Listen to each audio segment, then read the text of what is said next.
Olá a todos, sejam muito bem-vindos a mais um vídeo sobre os nossos estudos da espiritualidade emocionalmente saudável. Nesse livro nós vamos estudar o capítulo 7, que se chama Amplie sua alma através do sofrimento e da perda. Traduzindo através do sofrimento e da perda, possamos estar crescendo mais, expandindo a nossa mente ou nossa visão junto com Deus. O autor ele começa falando que nossa mente ela é muito mergulhada nos nossos pensamentos e acabamos vivendo naquilo, né? E para que possamos crescer nessa maturidade espiritual, Deus ele coloca, né? Não porque ele quer, mas ele coloca para que possamos estar crescendo junto com ele. No começo desse capítulo, ele mostra que Deus coloca limites para todos nós e todo mundo tem limites. Todo mundo tem limites. Por quê? Porque ele colocou limites para todos nós, para mantermos a humildade viva na nossa vida. Então, humildade, a palavra em grego é humus, traduzindo em português é terra, estar na terra, tá bom? Então é que possamos estar mantendo essa humildade em nossas vidas em todas as nossas áreas. Por que isso, né? Então essas perdas e sofrimentos, a gente pode acabar travado lá e viver eternamente naquilo, sabe? Dando loops e loops e ficar lá. Ou, como o livro fala, a escolha é se as mortes serão finitas, assim como eu falei agora. Ou nos abrem para novas possibilidades e profundidades de transformação em Cristo. Então, através do sofrimento, você tem a escolha de manter aquilo, aceitar isso e não continuar avançando, ou você quer abraçar esse sofrimento e, junto com Cristo, enfrentar ela de uma maneira saudável com Ele. No livro aqui, ele continua que todo mundo tem perda. Sonhos, carreira, a sua rotina, qualquer coisa tem uma perda. E até mesmo a perda dessa ideologia da igreja, para tirar essa irrealidade que acabamos criando no nosso dia a dia, né, sobre a igreja, que poderá atender sempre, mas a gente pode encontrar que a igreja são pessoas normais, comuns, que elas falham, né, e tá tudo bem com isso. Voltando agora à história de Jó, Jó ele é um cara muito rico, foi muito rico naquela época, e com isso ele seria praticamente o Bill Gates da realidade, aqui na nossa realidade. E ele perdeu tudo, né? Através da história toda fala que ele perdeu tudo, perdeu os amigos, perdeu a propriedade, a riqueza, perdeu até as famílias. A esposa até mesmo falou, porque você ainda mantém firme com Deus, né?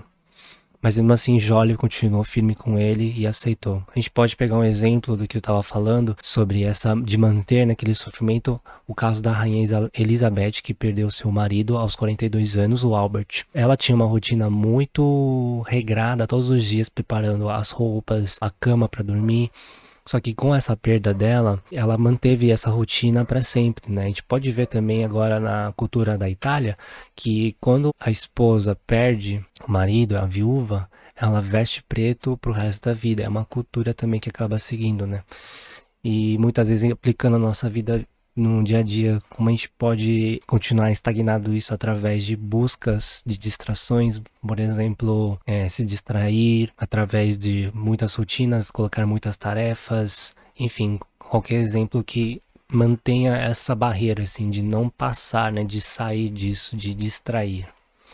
A gente pode ver agora também que a gente cria alguns mecanismos de defesa, por exemplo, negar que aquilo não é uma dor, sim, é uma dor tranquila de se passar, ou minimizar pouca coisa, ou culpar os outros, culpar a si mesmo, racionalizar bastante, intelectualizar. O que é intelectualizar? Trazer uma razão assim que é uma lógica tranquila, não preciso, mas aí você faz uma mescla, entendeu?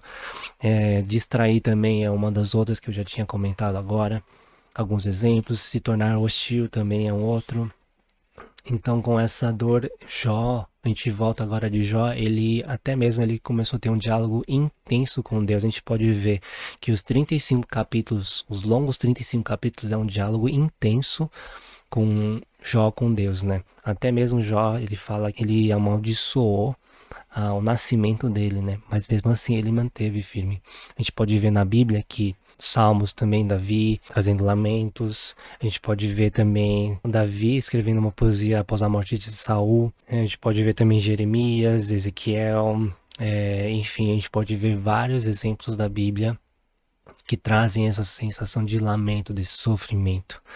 E a gente pode ir um pouquinho avançando um pouco mais dessa paciência, né? Então Jó, ele esperou em Deus, né? Ele esperou nesse tempo, nesse todo longo processo. Os amigos tentaram ajudar ele, né? Mas eles não trouxeram aquela ajuda que pudesse consolar de uma maneira que amenizasse aquela sensação, né? Tanto que ele falou, tanto que os amigos falaram, se você não é curado, só pode ser porque você não orou bastante, não jejuou bastante, não leu a Bíblia bastante, então você tá no pecado por causa disso. Isso é uma mentira, na verdade, né? Jó, ele manteve isso. E imagina, né, o seu amigo, como é sentir depois de uma conversa com aquele amigo que tenta se esforçar, fazer melhor para você sentir melhor, sabe? Aquilo que já tava naquela batalha interna também, né? E agora a gente pode encontrar, né, que através disso, desse sofrimento, a gente pode encontrar esse limite. A gente finalmente enxerga que existe um limite. Limite, o que são os limites? Pode ser limite do nosso corpo, da nossa família de origem, nosso estado civil, nossa capacidade intelectual. Então nem todo mundo é bom em tudo, tá? Nossos talentos também. Quem tem todos os talentos é Jesus. O corpo, são complementos desses talentos que vai formar o corpo.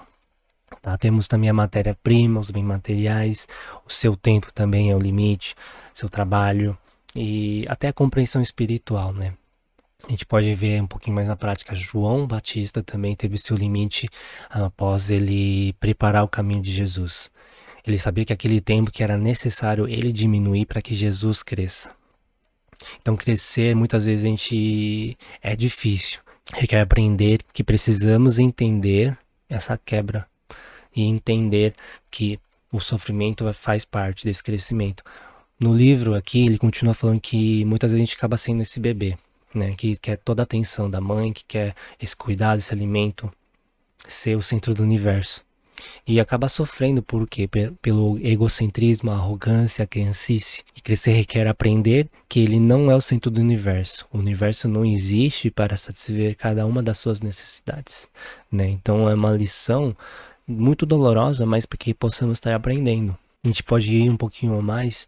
Nesse processo existe esse crescimento através de subir a escada. Qual estágio você está através do sofrimento, né? João Bento, no século VI, desenvolveu essas escadas da humildade, né? Então, cada escada tem um sentido, né? É uma coisa cíclica. O que tem nessas escadas? O degrau é temer a Deus e estar conciso da sua presença. Degrau 2, fazer a vontade de Deus. Degrau 3, desejar submeter-se à instrução dos outros. Degrau 4, ser paciente em aceitar dificuldades alheias. Degrau 5, ser racionalmente honesto sobre falhas e fraquezas. Degrau 6, estar profundamente consciente de ser o principal dos pecadores. Degrau 7, falar menos. E por fim, degrau 8, transformar-se através do amor de Deus. Tá? Eu passei um pouquinho mais desse jeito para que possamos entender que são etapas, são processos que não é assim, preciso passar de um degrau, 2, 3, em seguida. Na verdade, ela é realmente qual é a fase que você está, né? E por fim, possamos entender que o antigo precisa dar origem ao novo, desse todo o processo, né, que a gente comentou agora nesse vídeo, que ele precisa passar por um sentido novo. Então aqui mesmo, no finalzinho desse capítulo, já terminando, em João 12, 24, fala assim: em verdades vos digo, se o grão de trigo não cair na terra e não morrer, ficará só. Mas se morrer, dará muito fruto. O que quer dizer isso, né? Então, voltando um pouquinho, a mensagem central de Cristo é que o sofrimento e a morte produzem ressurreição e transformação. E por fim, uma nova vida, um novo relacionamento com Deus. Espero que vocês tenham gostado desse vídeo. Aprendam, voltem um pouco e digerem bastante. Passe tempo com Deus. Eu fico por aqui. Deus abençoe a todos e até a próxima.